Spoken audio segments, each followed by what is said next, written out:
नमस्कार दर्शकों, आज की कहानी का नाम है बहू का नामकरण। कहानी अंत तक अवश्य देखें और पसंद आए तो चैनल को सब्सक्राइब करें। नीति की शादी संपन्न हुई पवन के साथ। उसके घर दुल्हन बनकर आ गई।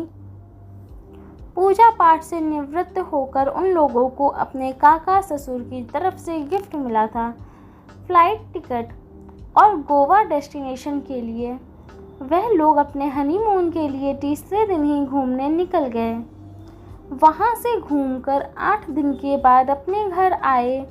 1-2 दिन आराम करने के बाद उसे सासू माँ ने बताया कि कल तुम्हारी मुँह दिखाई और चौका पूजा और नामकरण की विधि होनी है।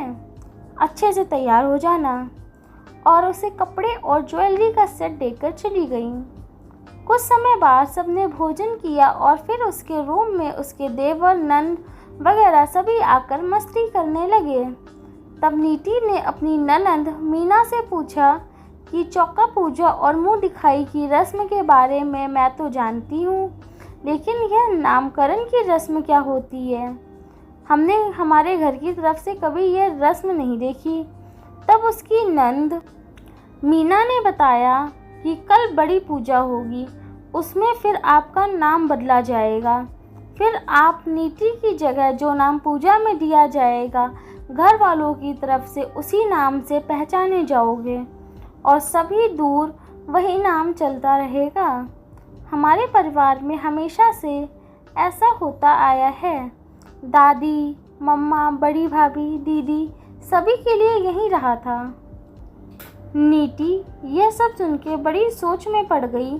उसने सोचा, मैं कैसे मना करूं? तब उसने मन में सोचा, मैं थोड़ी देर के बाद सासू माँ से इस बारे में ज़रूर बात करूंगी। दूसरे दिन सुबह पूजा पाठ की तैयारी होने लगी। उसने अपने पति से बात की थी, लेकिन उसने भी कह दिया था कि हमारे यहाँ का रिवाज है, इसके लिए मैं कुछ भी नहीं बोल सकता हूँ। कुछ देर में नीति के मायके वाले भी आ चुके थे। आस पड़ोस के लोगों, कुछ रिश्तेदार थे। मुँह दिखाई की रस्म हुई, फिर पहली रसोई की रस्म, उसके बाद नामकरण की विधि शुरू हुई। जब नामकरण की विधि होने लगी तो पूजा पाठ तक तो उसने कर लिया, लेकिन जैसे ही नाम बदलने के लिए बोला, उसने तत्काल खड़े होकर बोला, मैं ये रस्म नहीं कर सकती। नीति के इस तरह से बोलना सभी को अच्छा नहीं लगा। फिर उसके पति ने पूछा है कि क्या हुआ? उसकी सास ने पूछा, क्या हुआ है, क्यों ऐसा बोल रही हो? तब नीति ने कहा, मैंने पवन से बात की थी मम्मी, मैं जी आपसे बात करना चाहती थी, लेकिन नहीं कर पाई और सभी लोगों के बीच बैठे थे, इसलिए मैंने पूछना उचित नहीं समझा।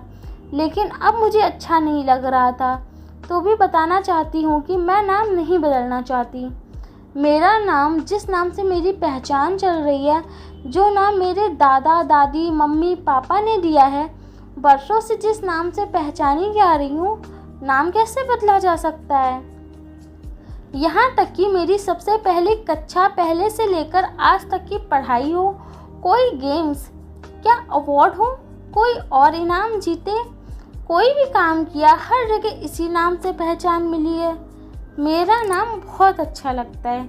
हाँ, पर आप लोग चाहो तब आप पूजा करें, मैं उसके लिए मना नहीं करूँगी, लेकिन आप जिस नाम से मुझे बुलाना चाहें, घर तक मैं अपने नाम के लिए तैयार हूँ कि घर में मेरा नाम आप जो चाहें, जिस नाम से प्यार से बुलाएंगे वह सब चलेगा, लेकिन मैं बाहर अपना नाम बिल्कुल नहीं बदलना चाहती।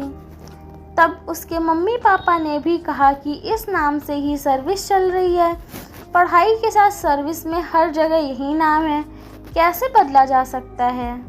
तब उसके सास ससुर ने कहा, हम जानते हैं कि सर्विस रिकॉर्ड में भी यही नाम, स्कूल में भी यही नाम है, पर हमारे घर की परंपरा है, इसलिए हम बदलते हैं। लेकिन अब हमने इस परंपरा में समय के साथ थोड़ा परिवर्तन कर दिया है।